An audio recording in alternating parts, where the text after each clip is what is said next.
And we are live. How's it going, everybody? Welcome to the UFC Fight Night Blaydes versus Ngannou 2 dissection.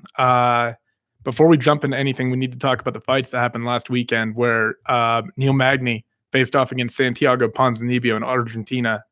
And, I mean, honestly, just got outclassed the entire fight. I was very surprised because Neil Magny's a top-tier welterweight. I mean, he's probably a top 10 talent. I think he was ranked number 8 going into that fight. And Ponzinibbio, I mean, to be completely honest, made it look kind of easy. It was effortless for him. He walked right through him. And I mean, and then there were people were bitching that Magny's corner didn't throw the towel in. And I thought Magny was giving it all he had. And he didn't have any answers for the constant pressure that Santiago was putting on him. And he pushing him up against the cage and just fucking teeing off on him, chewing his legs up with nasty, like rough leg kicks. Man, it was tough to watch because I like Neil Magny a lot. I mean, don't get me wrong, but an absolutely outstanding performance for Ponzinibbio. I mean, he looked like a fucking title contender. As far as picks go for that, I think I got like 2 out of the 6 right or some shit like that. I did terrible. Cannonier lost to that Johnny Walker, who, by the way, looked like a world beater. I mean, Jared Cannonier is no fucking joke, and Johnny Walker went out there and just knocked him the fuck out. I mean, pretty easily, right? And he looked good doing it. He's going to be a problem. He's going to be a problem with that weight class, without a doubt.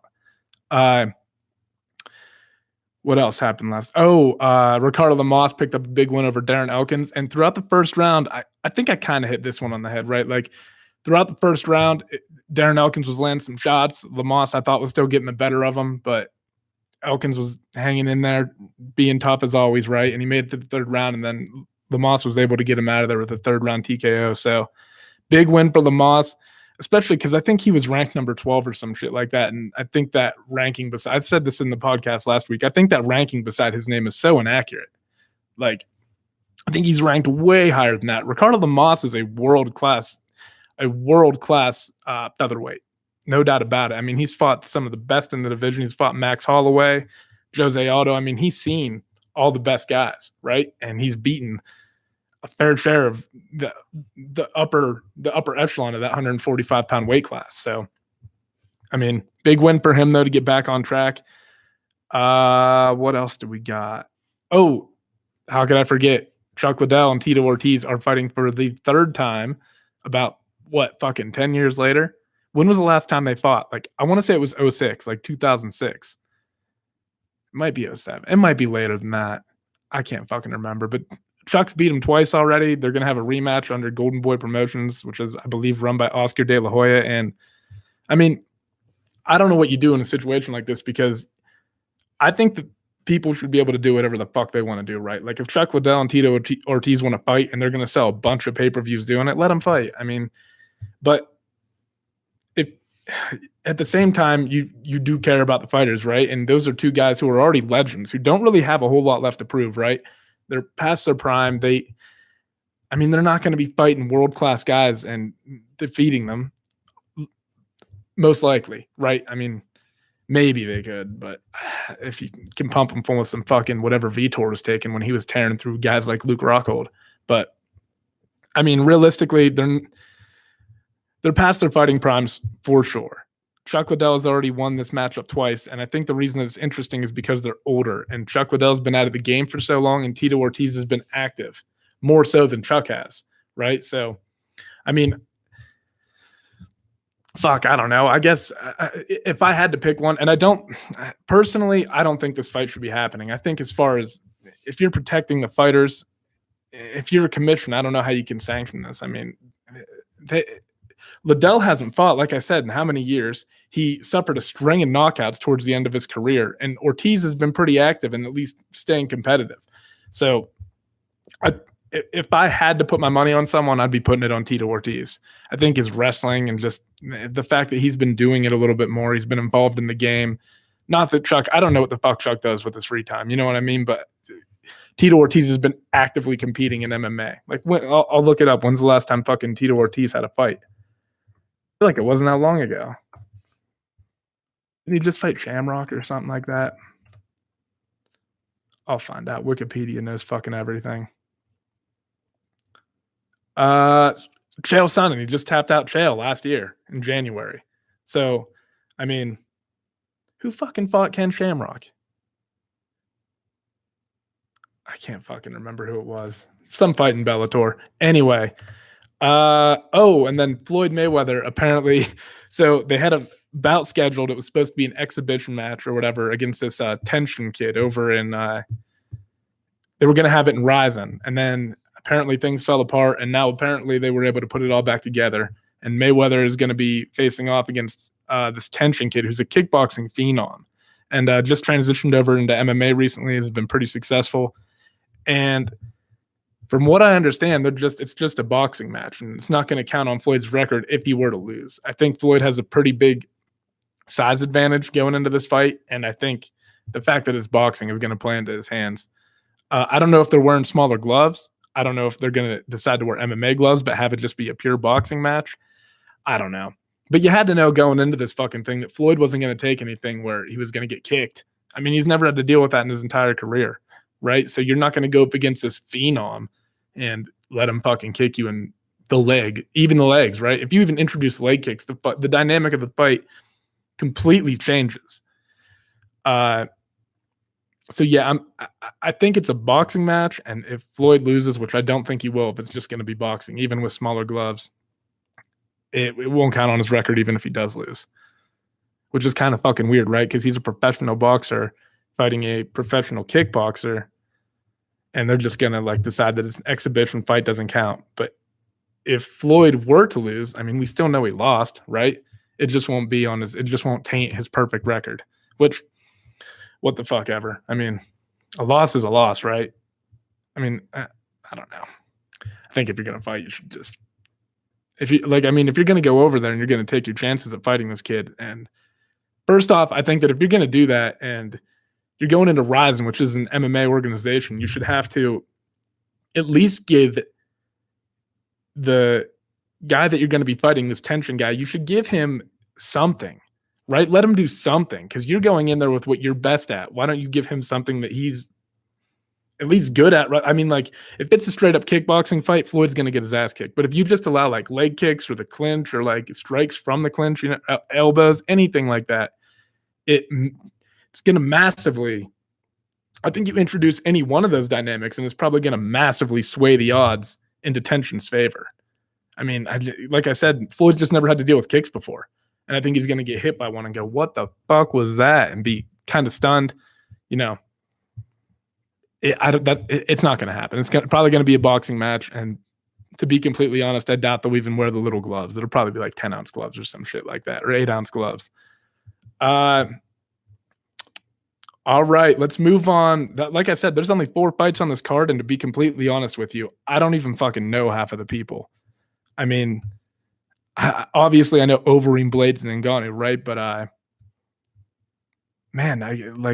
I've seen the Leech fight quite a few times, right? Like, he's a familiar face, but a lot of like David Zawada, never heard of him. I couldn't even find fight footage on half these guys. So don't take the fucking picks I'm about to give you to heart, because I have no idea how well I'm gonna do on these. I'm kind of guessing, because like I said, like especially in the I found one fight for David Zawada. Vince Morales, I was able to find a fight. I was able to find 2 of his fights. But Sergey Pavlovich, the guy that Alistair Overeem is going to be fighting, never even fucking heard of him. I think Overeem himself said that he had to Google him, which, I mean, I don't know. He's 12-0. He's obviously good, right? He's going to be fighting in the UFC, but whether it's enough to overcome Overeem, I'm skeptical about that, because Overeem's got, but then again, Overeem's been knocked out so many fucking times, and this guy with his 12, I'll move down through this in order, but this guy's got fucking 9 knockouts in 12 fights, and he's, like I said, he's never lost, so you never fucking know, right? All right, so the first fight on the main card is going to be Li Jingliang versus David Zawada. And if you've watched Li Jingliang fight, you know that he's aggressive. He's durable. He can take he can take a lot of shots to the chin and somehow manage to work through them. And he's 15-5, right? So I mean, he's very good. And Also, I should talk about the fact that the UFC just decided to open up a performance institute in Shanghai, which is going to benefit a lot of these Asian fighters tremendously to have something like that over there, right? Because I don't think there's ever been an Asian champion in the UFC that I'm aware of. If I'm wrong, let me fucking know. But I don't think there has been. And I mean, for them to get that over them, I think I think it's helped fighters, especially like on the West Coast in Vegas when they get to go visit. I think it helps them tremendously. So the fact that they're expanding into China is great because we're starting to see some real talent. Like the kid we're going to talk about next, this Song Yadong kid, he is a fucking, he's very explosive, very good. He's won 5 in a row. But Li Jingliang is a problem, man. He's like I said, he's aggressive. He knows what he's doing. He has wrestling. He wrestled as a young kid, so he has a background in that. He knocked out Zach Otto in November of 2017. Yeah, at a UFC Fight Night. He caught him with a kick, landed a right hand, and then just swarmed him. Never let him up. Like I said, he's aggressive. He comes forward. And then there was the Jake Matthews fight, which had all that controversy because Matthews was winning. I think he won the first, and then I think in the second round he caught him in a guillotine. And Li Jingliang, I mean, gouged his fucking eyes, like pretty bad, like blatant enough that if you can't escape a submission without committing a foul that blatant, I think that the fight should be stopped, and Jake Matthews should have been awarded the win right then and there. I mean, if you can't get out of a submission without cheating, then you don't deserve to continue continue the fight. But I don't know. I don't get to make the fucking rules. So he got up. He didn't get a point deducted or anything, I don't think.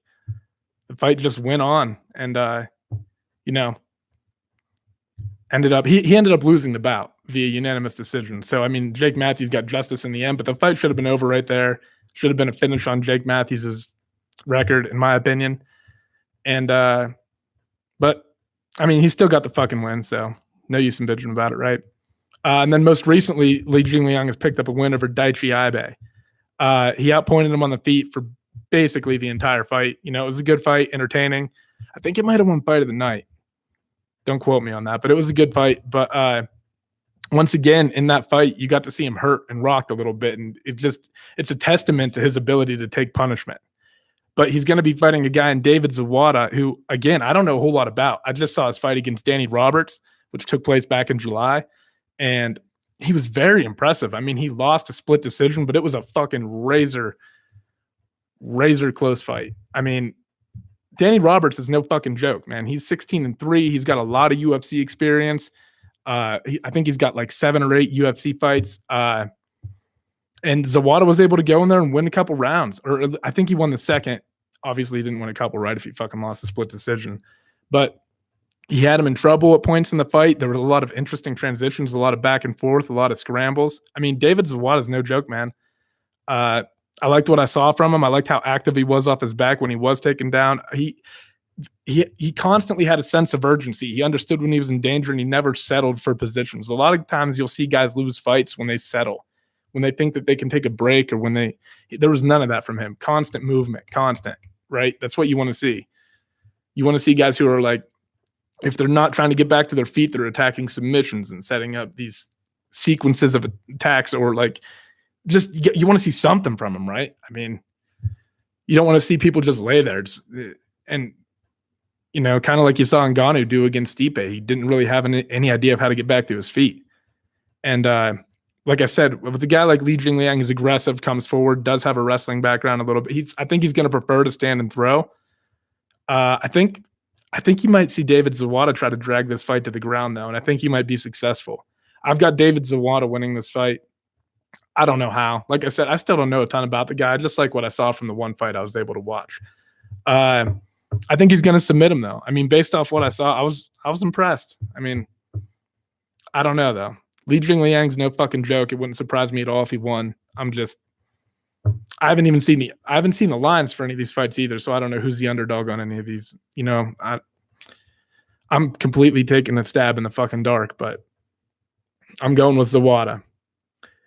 Next on the fight is a kid that I was talking about, Song Yadong, and he has 2 UFC fights so far, and the first one he finished via front choke, and the second was a knockout in the second round over Felipe Aranches. He's on a 5-fight win streak right now.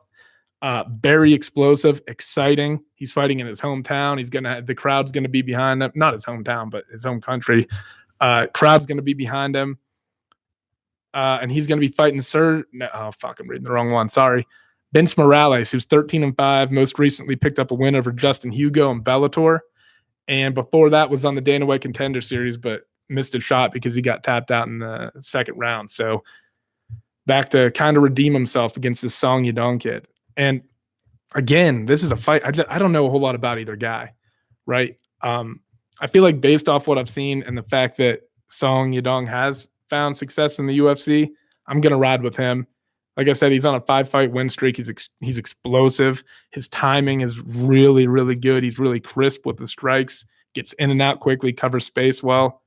I think the main thing that you're going to, like, if you watch Vince Morales' last fight against Hugo in Bellator, he was just marching him down, right? Outboxing him, outpointing him. He looked smooth. He looked good. But I think the main thing that you're going to see when this fight starts is there's going to be a massive speed difference. It's going to be to the advantage of Yadong. And I think he's going to be able to capitalize on that and get Morales out of there in like the second round. I think the first round, you might see a little bit of a feeling out process, getting reads on him and stuff. But I just think eventually Yadong's going to overwhelm him. I think he's young. I think this kid's like 19 or 20. So he's an up and comer and he's someone to watch out for. Which, I mean, the 135-pound weight classes, I think it's talent stacked. You got guys like Aljamain Sterling, Dominic Cruz, TJ Dillashaw, Cody Garbrandt. I mean, his only 2 losses really are to TJ, right? I mean, Rafael Sansao, Marlon Moraes, that fucking weight class is stacked. So this kid, if he's going to make a dent, needs to keep doing what he's doing. Finishes will help, right? I mean, he's got his last 3 fights have all been finishes. He had one outside the UFC before he fought Bharat Kandare. I can't fucking pronounce his name. I always fuck these names up. But he fought in WLF Wars 18, which I've never heard of. Again, I couldn't find unless guys have fought in the UFC. Like I have Fight Pass, which is incredible because it gives you a whole library of fights. But it's only useful if it's fights that happen in an organization that's owned by the UFC or in the UFC, right? Otherwise, you got to go out and try to find it on the internet somewhere, and fucking damn near impossible for some of these guys. All right, moving on to the third fight, we've got Alistair Overeem, who's ranked number 6 in the world right now at heavyweight, taking on Sergey Pavlovich. He's 12-0. Like I said, he's finished 9 of his wins by knockout. The other 3 were decisions, I believe. And he's going to be making his UFC debut. And he's doing it against a guy who's a K1 Grand Prix champion. I mean, a lot of high-level striking experience. But like I said, something to take into consideration. Alistair Overeem has been knocked out a lot. And not just in MMA, in kickboxing as well. I mean, he's taken some punishment throughout his fucking career. He's kind of shifted his game plan a little bit. He's a little more cautious. He stays on the outside a little more, tries to pick guys apart, really slow the fight down, try to play to his strengths. And I think when he's fighting a guy like Pavlovich, he's just never been in the UFC. I think it's going to be a lot for Pavlovich to deal with. I think that Alistair's just going to be able to overwhelm him, right? Overwhelm him with possibilities. I just think he's got too many weapons in the arsenal, and I think it's going to be a bit of a rough go for Sergey. But like I said, I don't know a whole lot about this fucking guy. He could come out and be a killer, look like a world beater and just knock Alistair the fuck out. The fact that Alistair's been knocked out so many times and he's going up against a guy who's obviously a knockout artist it gives you a reason to be concerned, right? I mean, we'll find out. Well, also the fights are in what, like 4 fucking hours? That's when the prelims start. 5 hours, something like that. So it'll be, I guess, before tomorrow morning, we'll know the outcome of the fights. What time's the main card start? Let me give that to you guys, because I know it's at a weird time because they're airing it in China. I want to say it's like 4:30 Mountain Standard Time.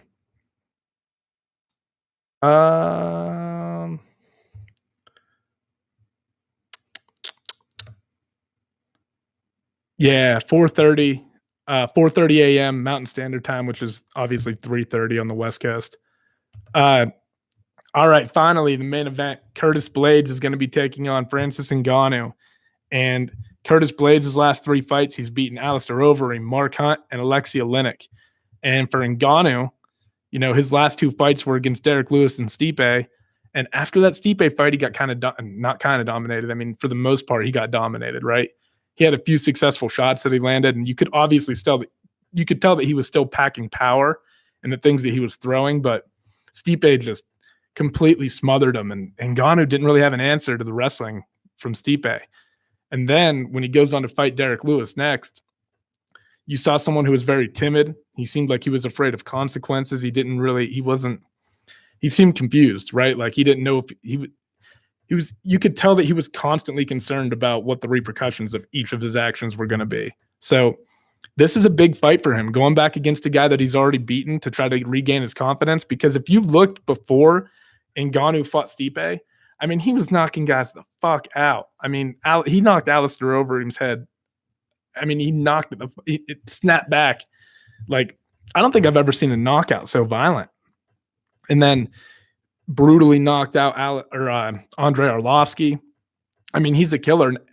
There were people who I think we're looking at him like he was invincible, and Stipe exposed something in him that I think Blaydes is probably going to be able to take advantage of this time around. When you watch their first fight, I know that Francis won by TKO, and Curtis couldn't see out of his eye right, and the fight couldn't continue and everything. But Curtis was only 5-0 then, and I know that Francis had less fights too.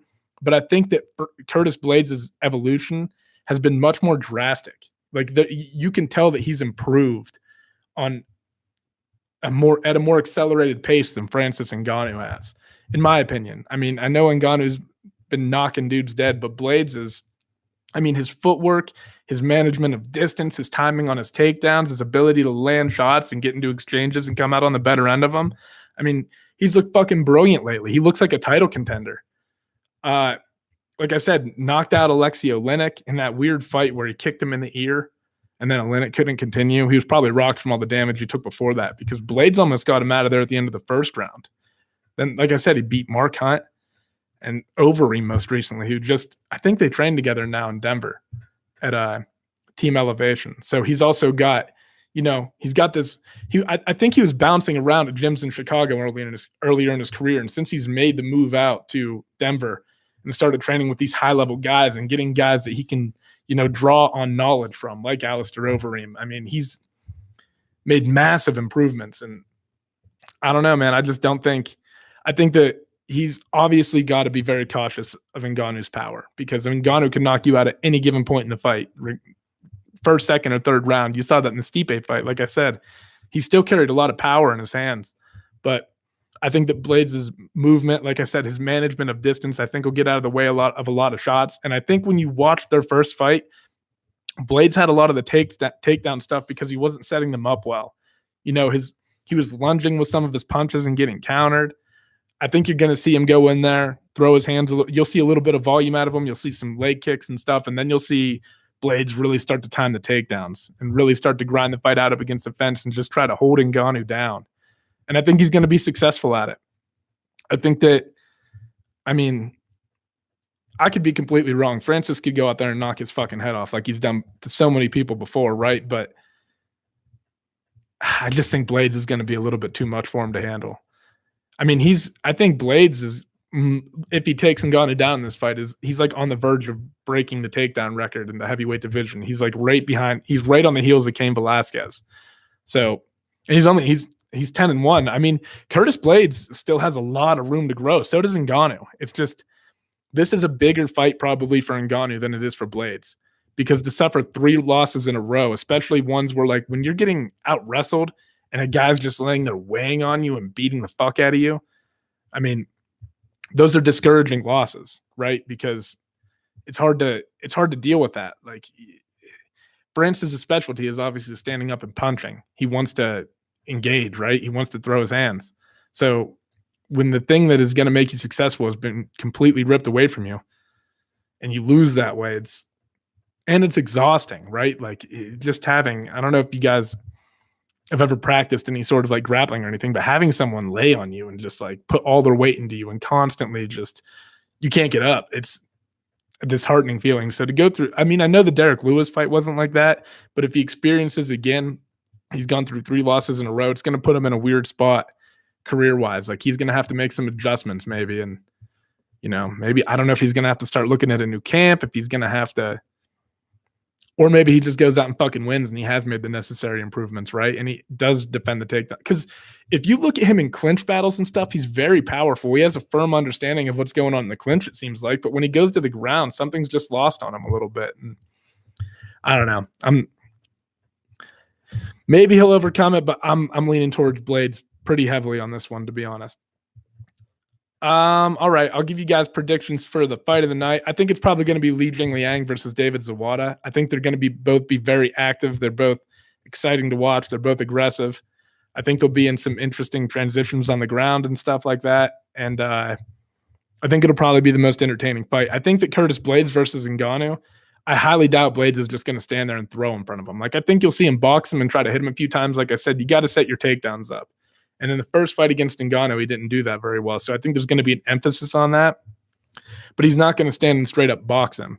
And if he is able to take Francis down, it's probably going to be, I mean, I think it's interesting, but I'd still rather watch guys stand up and bang, right? Like you'd rather see them throw fists at each other, try to knock each other out.